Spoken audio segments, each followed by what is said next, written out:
L'ambassadeur de France à Beyrouth mène une difficile négociation pour obtenir l'évacuation vers Paris du général Aoun que les autorités libanaises accusent de détournement de fonds. Le défi d'Israël à la communauté internationale, une semaine après la tuerie qui a fait 21 morts à Jérusalem, le gouvernement de M. Shamir refuse de recevoir la mission d'enquête décidée par l'ONU. Les 70 ans du Parti communiste français, un anniversaire célébré sur fond de débats internes. Roger Bambuc, ministre de la Jeunesse et des Sports, invité du 19-20 ce soir. De Bordeaux à Toulon, nous reviendrons sur les nombreuses affaires juridico-financières dans le football français. Bonsoir, le gouvernement libanais est bien déterminé à demander des comptes au général Michel Aoun. Toujours réfugié au cœur de l'ambassade de France à Beyrouth, le général chrétien est désormais l'enjeu de la négociation menée entre Paris et l'administration du président Raoui. Philippe Pister.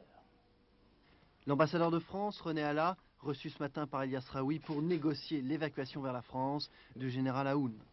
Réponse du président libanais, pas question d'asile politique pour le général, son cas dépend de la justice pour détournement des fonds de l'État. Selon le gouvernement libanais, Aoun aurait détourné 375 millions de francs.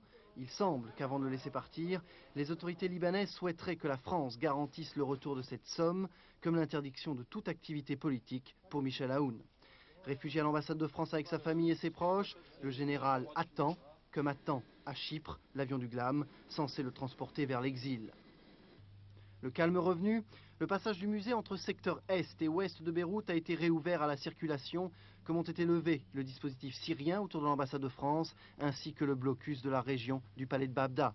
D'ailleurs, l'ordre des vainqueurs règne dans l'ancien fief de Michel Aoun. Chassé de ce secteur il y a 12 ans, l'armée syrienne, secondée par des unités libanaises, y règne aujourd'hui en maître. Toute résistance a cessé, les derniers éléments fidèles au général se rendent. Dernier bilan de l'offensive de samedi matin, 160 morts, 800 blessés, civils et militaires. Le général Aoun est donc accusé par les autorités libanaises de détournement de fonds publics. C'est à la fois une façon de ternir son image, mais c'est aussi un moyen de récupérer une lourde somme d'argent. Commentaire de Joël Hazard. En récusant il y a un an la légitimité du président élu Raoui, Michel Aoun faisait sécession avec le fief chrétien qu'il contrôlait. Il a cependant bénéficié quelques mois encore des crédits de la Banque centrale, dont l'un des 2 sièges demeure en secteur chrétien. Volonté politique du président de la banque, qui estimait alors qu'il y avait 2 gouvernements au Liban. C'est pendant cette période que le général Aoun a détourné au profit de sa guerre de libération des recettes publiques, notamment sur des livraisons d'État en blé et pétrole, comme il a disposé de fonds bancaires bloqués dans son secteur pour payer les militaires qui lui restaient fidèles. L'argent de la guerre qu'il aurait ainsi confisqué, une somme de 75 millions de dollars. Pour Aoun, qui s'érigeait comme seule autorité légale, il ne s'agit pas d'un détournement de fonds, à la différence, dit-il, des milices libanaises qui confisquent une partie des revenus nationaux impunément depuis des années. En fait, c'est le procès de sa cause qui est exigé par les autorités libanaises. Faire de lui un escroc, c'est démythifier son cas, et le moyen le plus sûr de l'écarter à jamais de la scène libanaise. En France, des partisans du général Aoun occupent depuis hier soir l'ambassade du Liban à Paris. Ils mènent un ultime baroud pour obtenir le retour sain et sauf du général jusqu'à Paris. Sur place, Clément Vérénal. Ce soir, la 2e nuit de veille commence pour la centaine de jeunes Libanais qui occupent depuis hier les locaux de l'ambassade du Liban à Paris. Partisans du général Aoun, ils entendent manifester leur solidarité avec le chef militaire chrétien qu'ils considèrent comme l'unique dépositaire du sentiment national libanais. Les manifestants ont annoncé qu'ils n'évacueraient l'ambassade qu'après que les Syriens aient laissé partir le général Aoun vers la France. Il y a beaucoup de gens qui cherchent à éliminer le général. Je crois que le général à Paris, dans une démocratie avec une liberté d'expression et de parole, gênera beaucoup et beaucoup de gens. Mais au-delà de ce baroud d'honneur, la guerre semble bien perdue pour les partisans du général Aoun. Et derrière les pleurs d'Antoine Sfer, c'est bien l'écœurement des chrétiens libanais à l'égard de la communauté internationale que l'on ressentait cet après-midi devant les locaux de l'ambassade. Le général Aoun est parti sous les pressions de la France. Nous avons été vendus à la Syrie, disent les jeunes Libanais. La France nous a lâchés. Les deux principaux partis de l'UDF, le Parti républicain et le CDS, ont demandé aujourd'hui que le gouvernement français saisisse de toute urgence l'ONU pour condamner, je cite, l'intervention syrienne au Liban, obtenir le départ de toutes les troupes non libanaises et exiger la tenue au Liban d'élections libres sous contrôle international.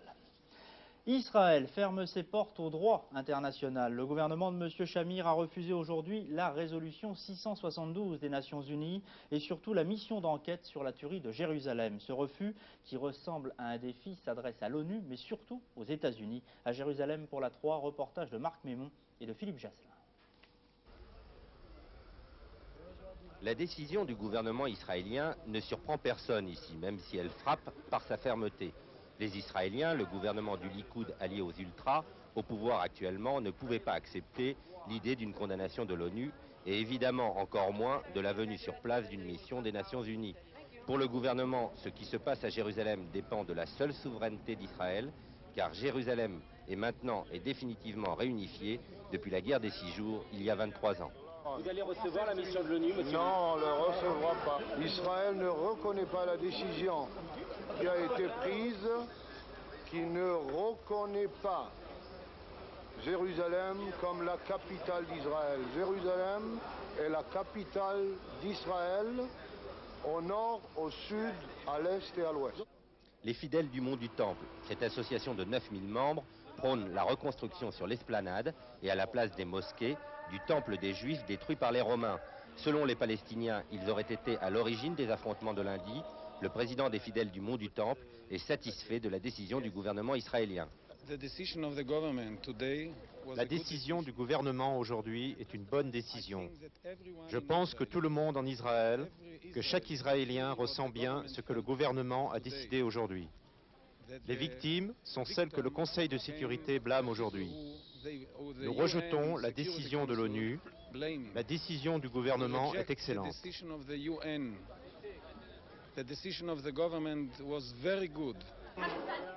Côté palestinien, pas de nouvelles réactions. Les représentants de l'ONU qui viendront ici seront traités par les Israéliens comme de simples touristes.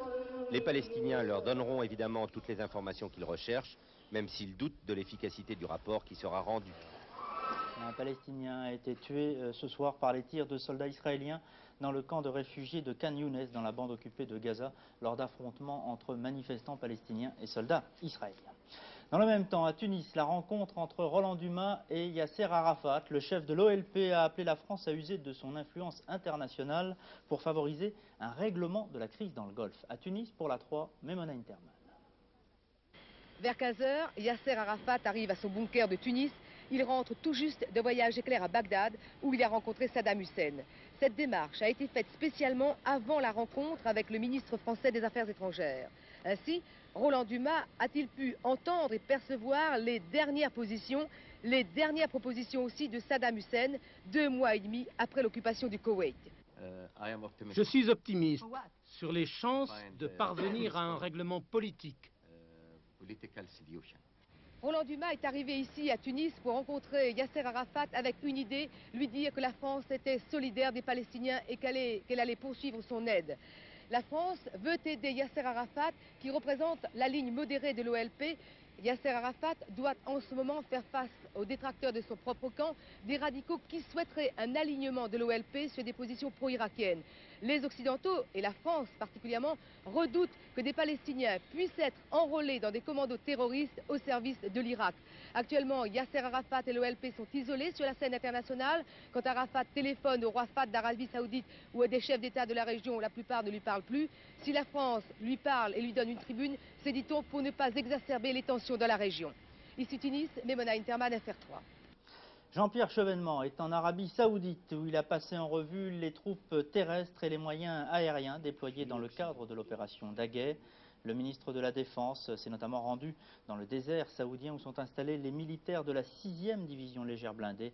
Près de 5000 soldats français, je vous le rappelle, sont actuellement déployés non loin de la frontière irakienne.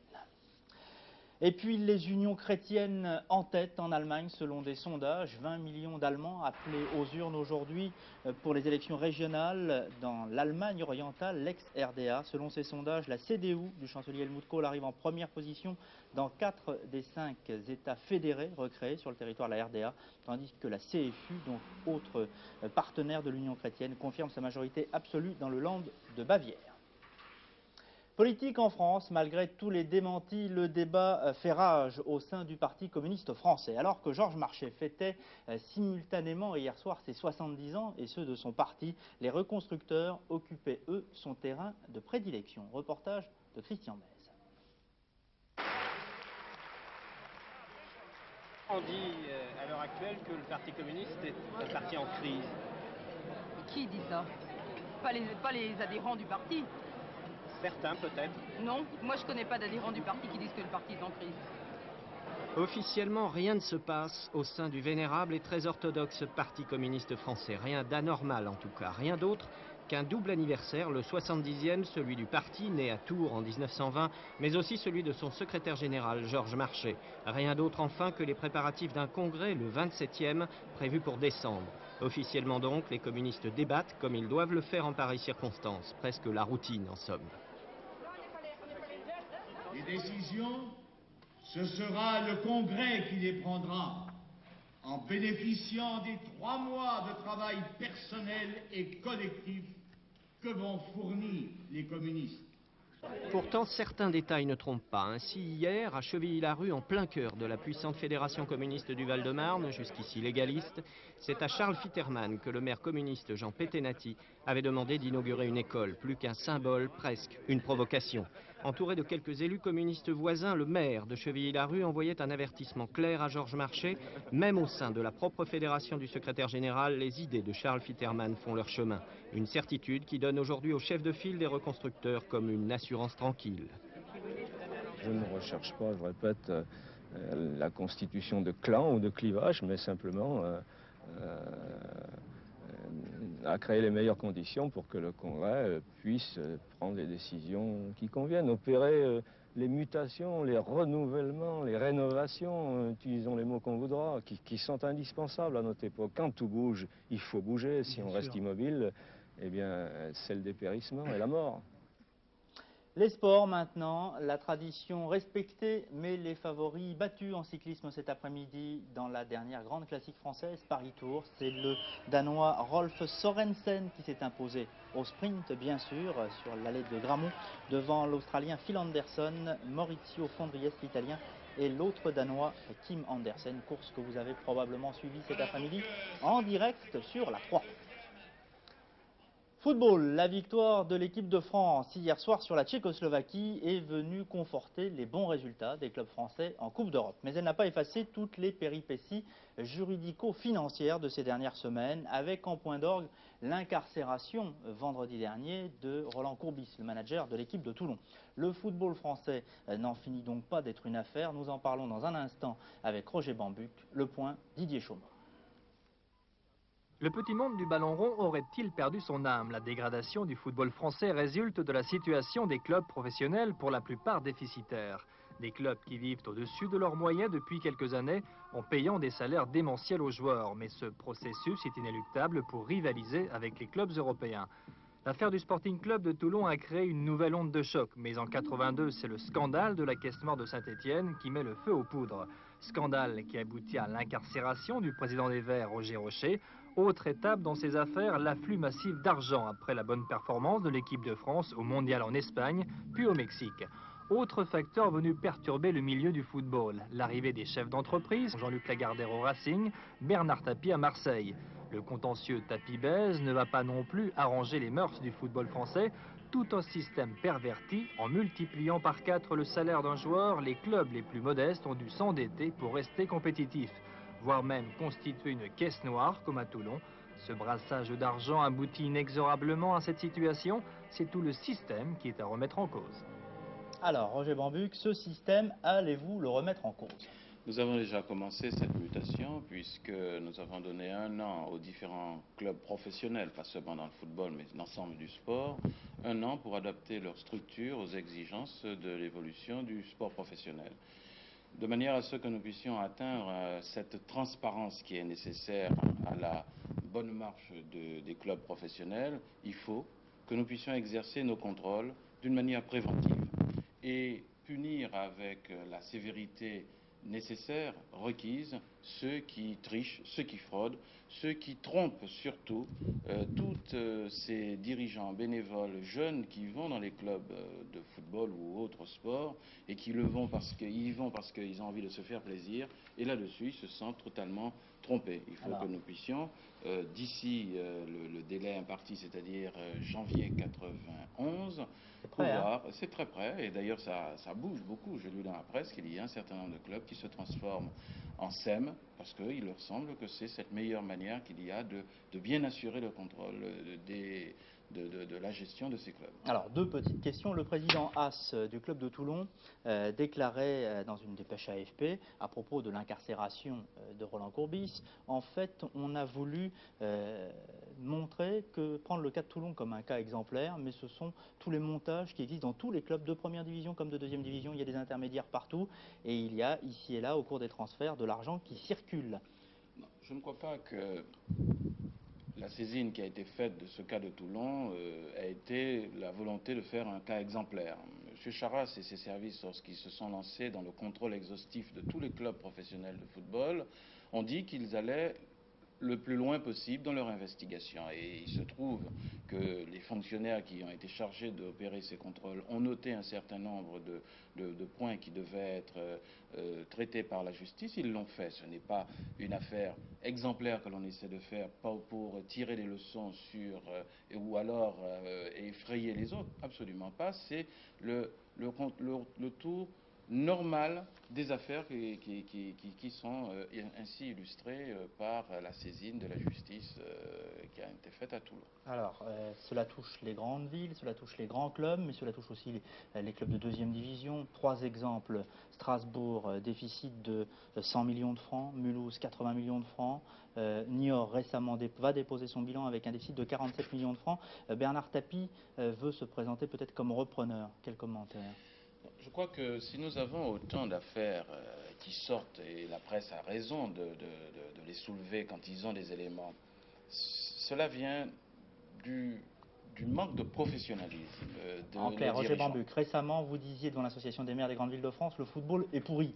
Football professionnel, j'entends. Mais je le redis. Le football est pourri. Je le redis, je persiste et je signe, avec une nuance d'espoir maintenant. Parce qu'entre mes déclarations de ce moment-là et maintenant, il y a eu un certain nombre de présidents de clubs qui ont pris le taureau par les cornes et qui justement veulent démontrer que s'il y a des exactions, il y a aussi des clubs qui fonctionnent très bien et qui sont tout à fait favorables à ce que l'on punisse et qu'on punisse lourdement tous les fraudeurs pour expulser toute la partie pourrie du football, pour ne garder que la partie que l'on trouve saine, normale, en correspondance avec les objectifs. En pourcentage, à votre avis, ça fait combien la partie saine ?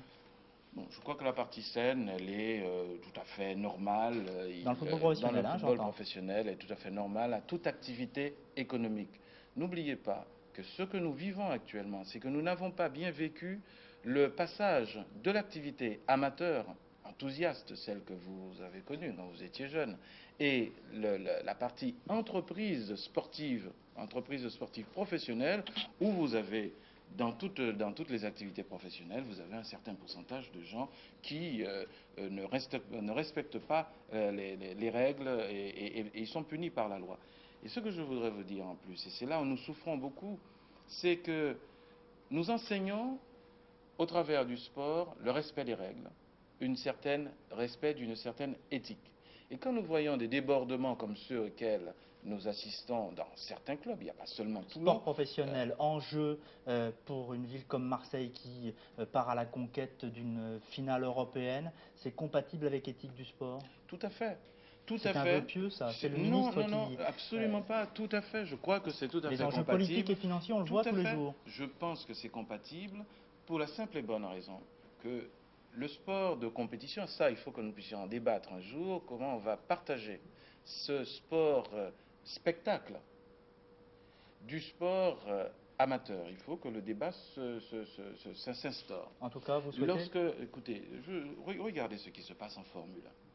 Ne croyez-vous pas que le champion du monde de Formule 1, cette année-ci, nous espérons que ce soit Alain Prost, va être réellement champion du monde? Regardez le professionnalisme avec lequel les équipes sont préparées. Il n'y a pas de question de sous de table, magouille et autres. Ils ont des magouilles de très haut niveau. C'est vrai, peut-être. Mais alors, puisque vous parlez de la Formule 1, le débat actuellement à l'Assemblée nationale porte sur la loi qui va interdire la publicité sur l'alcool et sur le tabac. Vous avez vu toutes ces publicités, dans l'équipe notamment, dans laquelle les pilotes de Formule 1, de Formule 3000, de toutes les compétitions automobiles réclament le maintien de la publicité, car ils disent sans ça le sport automobile et les sports mécaniques moto sont morts. Mais écoutez, c'est une publicité démagogique. Nous avons dit depuis le départ que, premièrement, le sport ne devait plus s'associer à la promotion de la consommation du tabac et de l'alcool. Bon, deuxièmement, nous avons dit qu'il y avait 3 ans pour passer de 350 millions, puisque le flux d'argent qui sortent de l'alcool et du tabac et qui vont vers le sport s'élève à 350 millions. De 350 millions à 0. Nous avons 3 ans pour trouver des substitutions, trouver d'autres domaines économiques qui sont plus compatibles avec l'image de marque du sport, pour que nous puissions non pas ralentir, mais au contraire accélérer le développement du sport mécanique, entre autres. Alors, un exemple qui va vous intéresser, je l'espère en tout cas, celui d'un ancien athlète, d'un ancien champion que vous avez probablement bien connu, Guy Texereau, ancien champion et recordman de France du 3000 mètres steeple, qui après plusieurs déboires économiques s'est reconverti en créant des centres de remise en forme pour toxicomanes, le sport moyen de rédemption. Reportage d'Alain Dorgance et de Pierre Michel. Guy Texereau, 10 fois champion de France du 3000 mètres steeple, mais jamais consacré sur le plan international, était un homme adulé avant d'être ignoré par son entourage. Cette machine à absorber les obstacles les a tous franchis avec bonheur, sauf un, l'ultime, sur lequel il allait buter, le saut vers la reconversion. Il va falloir me battre dans la vie maintenant, comme je me suis battu dans le sport. 22 ans plus tard, nous avons retrouvé Guy Texereau chez lui dans le Périgord vert. Il a dépoussiéré son passé professionnel et sportif. De Charles de Gaulle, hein. N'ayant pas de médaille, je me suis trouvé à la rue. Donc on m'a dit, monsieur, bien d'accord, vous avez fait un jeu, je sais pas que c'était un jeu au départ, et puis vous êtes perdant. Bon, moi j'ai dit, écoutez, d'accord, si j'ai perdu, je le conçois, je n'avais pas prévu de cette façon, maintenant je l'accepte, et je suis parti à zéro, comme je dis, sur le plan travail. Guy Texereau a connu les affres du chômage. À son 4e licenciement, il a décidé de rouler pour lui. Homme de défi, Guy Texereau a mis sur pied une structure sportive d'accueil en région parisienne sous la forme de centres de remise en condition physique ouverts à tous, des cadres stressés aux chômeurs. Puis il a découvert une thérapie sportive pour combattre la toxicomanie. Il a imaginé un entraînement intensif pour régénérer l'homme que la drogue a détruit. Je me suis arrêté de me droguer depuis 1 an. Et après 1 an, on a toujours des hauts et des bas.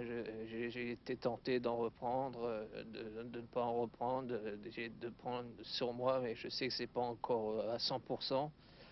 Et j'attendais que le sport, parce qu'il n'y a que le sport qui m'intéresse, et je sais qu'il n'y a que le sport qui pourra me faire sortir de ce calvaire.